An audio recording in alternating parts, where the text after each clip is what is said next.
Hello friends, welcome back to current affairs panda. और आज current affairs के topic में हम देखेंगे महाराष्ट्र की पॉलिटिक्स के बारे में। जैसे अगर आप न्यूज़ फॉलो कर रहे हैं तो आज और पिछले 2-3 दिनों से बहुत न्यूज़ में चल रहा है कि जो महाराष्ट्र की पॉलिटिकल क्राइसिस है वो फिर से सामने आ गई है, जहाँ पे सीएम जो हैं उद्धव ठाकरे जी, उनकी जो सीएम पोजीशन है या फिर आप जो सीएम की कुर्सी है वो थोड़ा-सा खतरे में आ गई है जस्ट बिकॉज़ कि वो दोनों हाउसेस में से किसी भी हाउस के मेंबर नहीं है। ओके? तो आइए देखते हैं इस पूरे टॉपिक को और प्लीज़ वीडियो में अंत तक बने रहिएगा ताकि आपके जितने भी डाउट्स हैं प्लस जो क्वेश्चंस हैं वो क्लियर हो सके। ओके? तो सबसे पहले फ्रेंड्स टाइमलाइन की बात कर ले अगर महाराष्ट्र पॉलिटिक्स की, तो बेसिकली जो सीएम है उद्धव ठाकरे जी, वो 28 नवंबर को उन्होंने सीएम पद की शपथ ली थी। ठीक है? जब उन्होंने सीएम पद की शपथ ली थी तब वो किसी भी हाउस के मेंबर नहीं थे, क्योंकि महाराष्ट्र में 2 हाउसेस हैं जहाँ पे लेजिस्लेटिव असेंबली भी है और लेजिस्लेटिव काउंसिल भी है। ओके, ये 2 हाउसेस हैं। जिस प्रकार सेंटर में 2 हाउसेस हैं, लोकसभा और राज्यसभा, उसी प्रकार भारत में कुछ राज्य ऐसे भी हैं, ऐसी व्यवस्थाएं करके रखी गई हैं कि कुछ राज्य ऐसे हैं जहाँ पे भी 2 हाउसेस होते हैं, जिसे लेजिस्लेटिव असेंबली और लेजिस्लेटिव काउंसिल कहा जाता है। ओके, तो 28 नवंबर के बाद जब वो सीएम बने थे तब वो किसी भी हाउस के मेंबर नहीं थे। तो उनके पास क्या मतलब क्या चीज़ थी? उनके पास ये था कि वो 6 महीने के अंदर या 6 महीने के भीतर दोनों हाउसेस में से किसी भी के मेंबर बन सकते हैं, चाहे वो लेजिस्लेटिव असेंबली में री-इलेक्शन हो जाए किसी कॉन्स्टिट्यूएंसी में, या फिर लेजिस्लेटिव काउंसिल में मेंबर्स बन सकते हैं इनडायरेक्टली मेंबर्स के द्वारा इलेक्ट होके।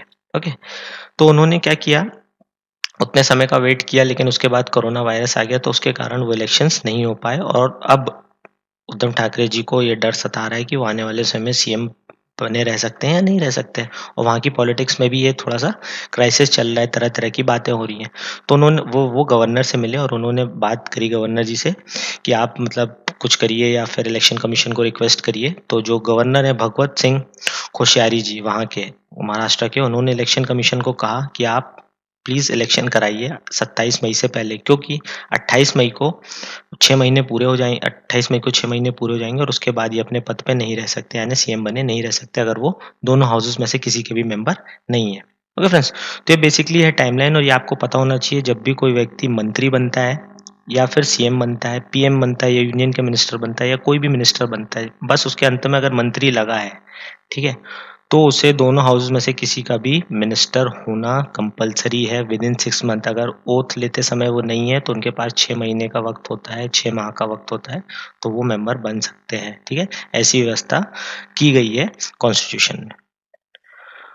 तो अभी ये कुछ रूमर्स चल रहे हैं कि अगर उन्हें इलेक्ट नहीं किया गया जल्द से जल्द स्टेट लेजिस्लेचर में या फिर लेजिस्लेटिव काउंसिल में 27 मई से पहले, तो वो सीएम पद पे नहीं रह सकते, तो ऐसी-ऐसी बातें चल रही हैं। और महाराष्ट्र में जो एमएलसी है वहाँ पे 9 सीट्स वैकेंट भी है, ठीक है? तो इन 9 सीट्स ये जो वैकेंट है इसके इसी पे इनको मतलब भेजा जाएगा, इसी के माध्यम से इन्हें भेजा जाएगा लेजिस्लेटिव काउंसिल में।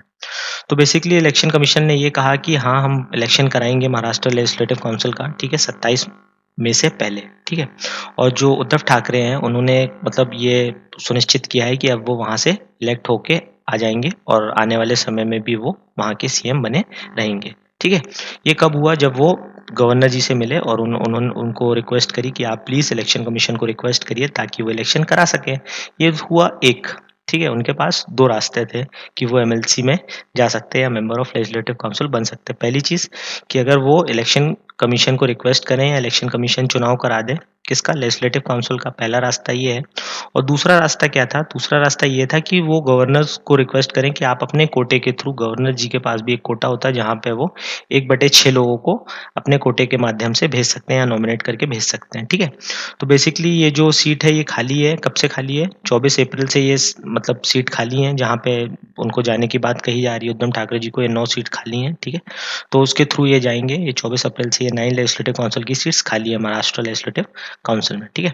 तो इलेक्शन कमीशन की बात अगर यहीं पे देख लेते हैं तो बेसिकली आर्टिकल 324 के अंतर्गत वर्क करता है और भारत में जितने भी इलेक्शंस होते हैं, इलेक्शन कमीशन के अंतर्गत होते हैं सिवाय एक के, जो पंचायती राज इलेक्शंस होते हैं वो सिर्फ़ स्टेट इलेक्शन कमीशन कराता है, स्टेट इलेक्शन कमीशन बॉडी जो कि नियुक्त की जाती है वो कराती है। अन्यथा जितने भी इलेक्शंस हैं, चाहे वो प्रेसिडेंट का हो, प्राइम मिनिस्टर हो, लोकसभा, राज्यसभा, वाइस प्रेसिडेंट, ठीक है, एक्स-वाई-ज़ेड सारा इलेक्शन कमीशन के अंतर्गत होता है, ठीक है? तो ये चीफ इलेक्शन कमिश्नर हैं और ये इलेक्शन कमिश्नर हैं 2, यहाँ पे अशोक लवासा हैं और सुनील चंद्रा हैं और चीफ इलेक्शन कमिश्नर है सुनील अरोड़ा। ये भी आपको पता होना चाहिए।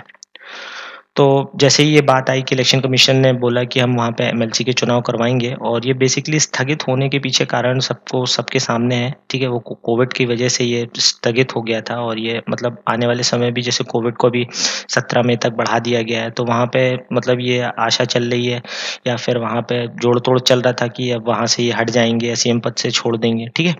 तो हो सकता है फिर सरकार गिरे जैसा कि चुनाव के समय भी हुआ था रिज़ल्ट्स आने के बाद यहाँ पे काफ़ी ट्विस्ट एंड टर्न्स आए थे जब एक बार सीएम पद की शपथ ले ली, फिर सरकार गिराई, ऐसे बहुत सारे पहलू अपन ने देखे थे कि जब यहाँ पे इलेक्शंस के रिज़ल्ट आए थे, ठीक है? तो ये जो संजय राउत हैं शिवसेना के हैं, ठीक है? इन्होंने ये कहा कि ये मतलब उनके फैसले का स्वागत करते हैं और ये आशा करते हैं कि आने वाले समय में भी इलेक्शन कमीशन और जो केंद्र सरकार है वो इनका साथ देते हुए जो चीज़ें फेयर हैं वो कराएँगी। तो बेसिकली जब ये अगर इलेक्ट हो जाते हैं, ठीक है? तो ठीक है और अगर नहीं होते हैं, तो इन्हें क्या वो करना पड़ेगा स्टेप डाउन करना पड़ेगा एज़ अ चीफ मिनिस्टर, ठीक है? और जब ये as a chief minister step down करेंगे तो फिर जोड़-तोड़ चालू हो जाएगा, ठीक है? फिर हॉर्स ट्रेडिंग चालू हो जाएगी। तो इससे बचने के लिए, ठीक है? ये जो गवर्नर साहब हैं इन्होंने कहा है कि आप प्लीज़ इलेक्शन कराइए। और कैबिनेट की जब मीटिंग हुई थी महाराष्ट्र में जैसा कि बहुत से मतलब आप सभी जानते हैं कि वहाँ पे कोलिशन की सरकार है जहाँ शिवसेना, एनसीपी और कांग्रेस है, तो उन्होंने ये डिसाइड किया कि अगर मान लीजिए इलेक्शन नहीं हो रहे हैं, ठीक है?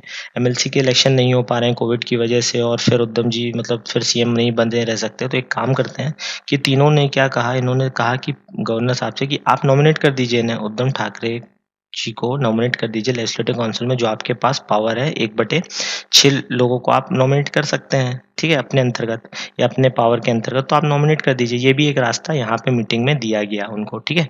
और जो ग्रुप ऑफ लीडर्स हैं उन्होंने भी कहा कि आपसे मतलब अगर इलेक्शन नहीं हो रहे हैं, इलेक्शन नहीं कर सकते किसी कारणवश, तो आप अपने गवर्नर कोटा के थ्रू इन्हें मतलब नॉमिनेट करके एमएलसी में भेज सकते हैं, ठीक है? लेकिन अगर गवर्नर कोटा के थ्रू आप नॉमिनेट करेंगे तो यहाँ पे एक क्वेश्चन और है कि यहाँ पे एक एमिनेंट पर्सन होना चाहिए जो कि डिफरेंट फील्ड में आर्ट हो, साइंस हो, ठीक है? तो यहाँ पे जैसे कि बहुत से लोग नहीं जानते लेकिन महाराष्ट्र के लोग जानते होंगे ये कार्टूनिस्ट हैं, ठीक है? तो हो सकता है वो एक रीज़न दे के इन्हें यहाँ से नॉमिनेट करने की बात कही जा रही हो, ठीक है फ्रेंड्स? अब देख लेते हैं कॉम्पोज़िशन, कॉम्पोज़िशन ऑफ लेजिस्लेटिव काउंसिल जो कि स्टैंडर्ड कॉम्पोज़िशन होना चाहिए, ठीक है? और इसी को सारे राज्य फॉलो करते हैं जहाँ-जहाँ पे एमएलसी है। बेसिकली इनडायरेक्ट इलेक्शन होता है जो डायरेक्टली इलेक्टेड मेंबर्स के द्वारा किया जाता है, जो कि चुने हुए लेजिस्लेटिव असेंबली के मेंबर हैं, वही पुनः चुनते हैं लेजिस्लेटिव काउंसिल के मेंबर्स को, ठीक है? यहाँ पे कोई डायरेक्ट इलेक्शन नहीं होता है, बेसिकली एक इनडायरेक्ट फॉर्म ऑफ इलेक्शन है, ठीक है? मैक्सिमम स्ट्रेंथ क्या होगी? मैक्सिमम स्ट्रेंथ किसी भी लेजिस्लेटिव काउंसिल की 1/3 होगी। किसकी? उसके लेजिस्लेटिव असेंबली की। यहाँ पे अगर एग्ज़ाम्पल लें, अगर मान लीजिए कोई भी लेजिस्लेटिव असेंबली की सीट्स 99 है, ठीक है? तो इसकी जो लेजिस्लेटिव काउंसिल होगी वो 1/3 होगी इसके यानी वो होंगे 33, ठीक है? बट इस नंबर को फ्रीज़ कर दिया गया है 40 पे तो मिनिमम जो स्ट्रेंथ है वो 40 होना चाहिए किसी भी राज्य में अगर वहाँ पे लेजिस्लेटिव काउंसिल है तो।